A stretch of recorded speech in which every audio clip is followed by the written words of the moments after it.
Kaseng sign perthei balatip kum ka Voice of the People's Party benta kesengi kesanterik uyayong arajar arpusau kala pelaj ba yaki matre kam makan pin urlong ladaki ba kijit ya ukertong MP jong kaseng.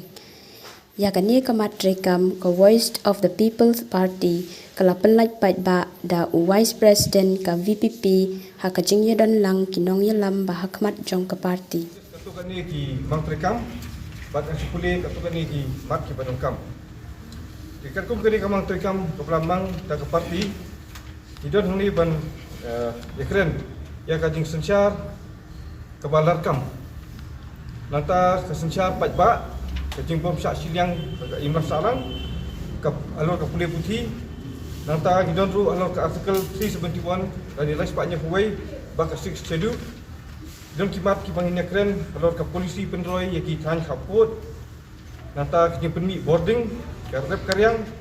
nata susu alo kamariang hangning gidon ki point A B bat K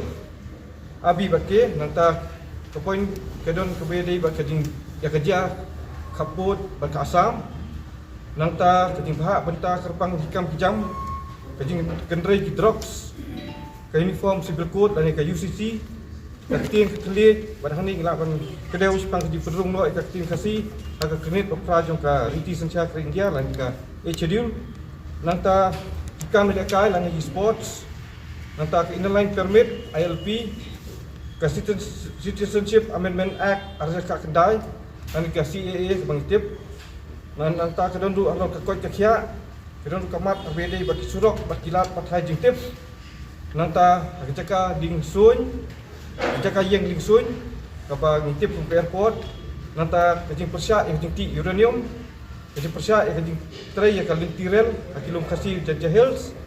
nanta nak peta ki badon jiduna ki khotmet bat badbudin yang kajing petrikam ki skim jong kesulkar pedeng ini ki kimat ki bang parti kasasim hak kumki mang terkam hak ni ga election aja absah risbot